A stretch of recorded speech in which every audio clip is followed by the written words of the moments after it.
Hello YouTube, this is Mr. Sasuke Dragon here, and welcome to episode 4 of Road to the WCQ Piority. How does this affect Dino Rabbit? Well, the first thing I've got to say is YCS Chicago.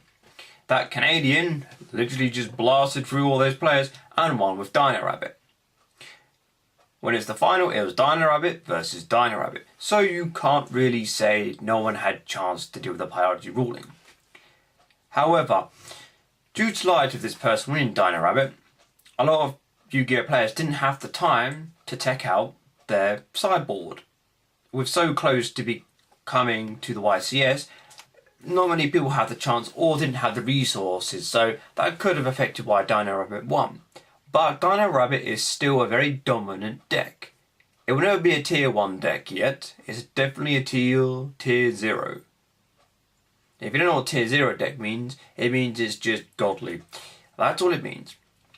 So the strengths of Dino Rabbit are still the same. It's a multi-layered deck with, of course, Dino Rabbit making up 1/4 of the build, which consists of 3 Rescue Rabbit, 3 Sabersaurus and 3 Cabasaurs, 3 Tour Guides and a Sangan. Of course, you may want to tech in a Torbus of the Underworld, which is a really good card. It goes to the graveyard, any means possible, and you get to put a level 3 Fiend back into your deck. So you could have a, say, Tour Guide in your hand, and you've got no targets. But you need to use a card to discard the Torbus, put a level 3 Fiend back into the deck, and then your Tour Guide now has another target. It really is a good card to tech in. So the deck really is good. Of course, now with the priority ruling being here, Dino Rabbit has taken a massive hit because it used to be a very, very aggressive deck. But some Yu-Gi-Oh players who play Dino Rabbit will have to be more precautious with things like Forbidden Lance now coming back. Forbidden Lance was an absolutely ridiculous card when the priority ruling was here. Now the priority ruling is gone, you need to protect that rabbit. And I'll give you the reasons why. Veiler is a pain in the backside. Okay, you cannot stop Forbidden Lance with Veiler, but it stops other things like Chain Disappearance, which is a good thing. Chain Disappearance is one of those cards that will really destroy Dino Rabbit. As I first thought, Chain Disappearance just removed them from the field and banished them. Oh no, you can't use those rabbits for the rest of the duel. I was a bit like, okay, that's really going to balls up my ideas. So if they did it to the 3 rabbits, they've gone, the Tour Guides, your opponent's like, yeah, Dino Rabbit is now scrubbed. No, it's not. There are many, many ways out of this. Fiend's Chain is another just a pain in the arse card. And they always just love the bottomless here, Levier. Why? Why? You go through all that effort. Summon the Tour Guide. Summon another Tour Guide, a Sangan or a Torbus. Exceed level 3 Levier. Detach. Wait, before you do that, bottomless. Really? Really? That just annoys me. You went all through that trouble. Yeah, I'm going somewhere. Deny, bottomless. Oh, crap. So, with the Dino Rabbit deck, you really need a contingency plan. Dino Rabbit's down, but it's not out.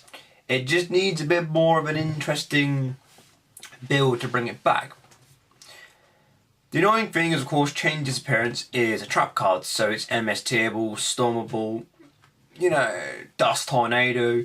You know, there are so many ways of getting rid of that trap card, but it's luck of the draw. Your opponent is going to set that card face down in multiple copies, or just one, with other trap cards. Dark Bribes, and of course a Starlight Road, or a huge Revolution Reversal, depending on which card you like better. So it means Dino Rabbit now needs to go a bit further and to expand. So it's more of defensive at the moment, but it's annoying because we're so close to the WCQ and now this priority wing's now hit you. You think, well, it's not too bad. I was expecting something like this to happen to Dino Rabbit because Dino Rabbit is dominating everywhere. It's dominating over a lot of other decks, and it is one of the expensive decks to build. Mostly the deck is filled of secret rares, and of course if you're running a lot of ultimates, everybody wants ulti Veilers. So this means now that effect failures will go colossal in price, and people are really going to be maining 3 failures instead of 2. And more the fact of the opponent's not going to be thinking about how to make their trap lineup. They're going to be thinking, how do I stop rabbit? I'm going to put in chain disappearance. I'm going to put torrential. I'm going to put in bottomless. I'm going to do this. I'm going to do that. So a lot of decks are going to be changing just to get rid of the top tier 0 deck. But then that can also destroy them as well as destroying Dino Rabbit itself, because I could do that as well. But I need to now think about how to complement Dino Rabbit. How to make the deck more destructive, but also defending it as well. So there's more ideas of thinking, keeping the double torrential, putting a double bottomless, double D-prison, triple or double compulse, double warning, and of course a few other little tricks up my sleeve. Now of course, since you've got heretics coming out, which is going to be a pain because they will be using a lot of quick play spells and 3 raw decrees. So when building a side deck for Dino Rabbit now, I'm going to have to seriously think about that.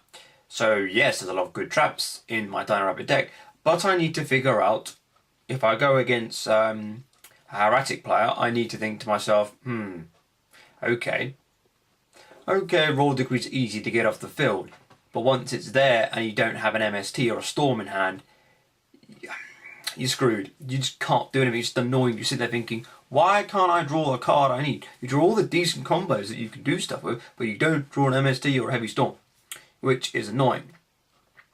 But this hasn't affected my deck too much.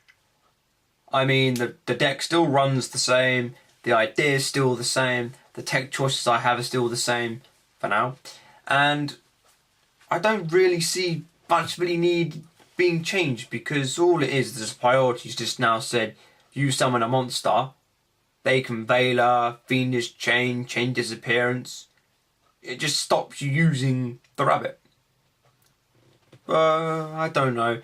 Chain Disappearance I'm not really worried about. I mean, they can get rid of the rabbits, fine. But there's still ways of winning. You still have those Sabersaurus and those Cabosaurs in your deck.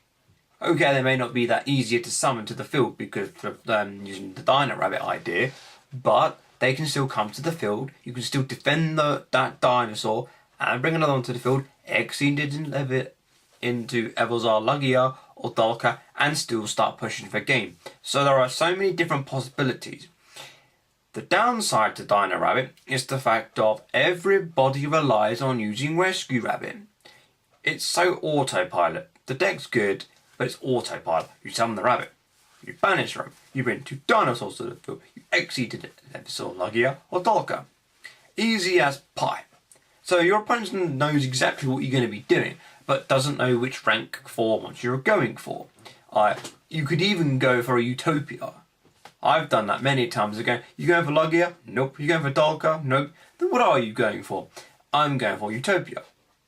Then they look at you like, why would you do that for? And it's like, well, at the end of the day, I'm staring down 3 beat sticks. I need something to protect myself. And it's always good because you can make so many different plays with Dino Rabbit. Dino Rabbit's just not based on bringing Evelzar Lugia and Dalka to the field. Everybody says it is, but my personal choice it's not. And because there's 20 days left to the WCQ, I need to sit down, play test, practice, and make sure the build that I have is the build I want to take. Only downside is do I go on the defensive side and play things like Forbidden Lance, putting Forbidden Chalices, something like that to defend the deck, more heavy spell and trap lineup to defend that Rescue Rabbit when I summon it. Or on the other hand, do I be more aggressive in my play? Make sure the opponent can't do anything at all. They summon Bottomless, they summon Torrential, they summon Warning. They completely attack, Deprison, Mirror Force. You know, really ruin their deck strategy. They try and attack again. Oh, you've got no traps left, Book of Moon. So there are so many other ways you can go, but now I have to decide to myself, do I go defensive or aggressive? This is going to be a hard choice to make because I want to see this deck run properly and I'm adamant. I thought going to the WCQ it was going to be the underdog deck. At the moment, it's topping.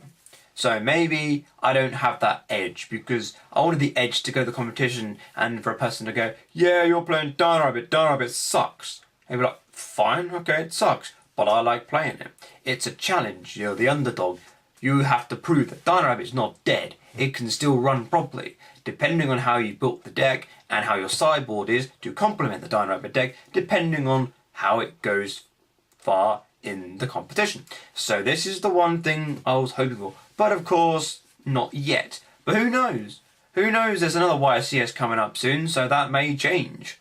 Dino Rabbit may completely flop. It may rise to the challenge and go, screw you, I'm still here. You may have got rid of the stupid priority ruling, but I ain't dead. We'll just have to wait and see. So until next time, this is Mr. Sasuke Dragon signing out on the road to the WCQ.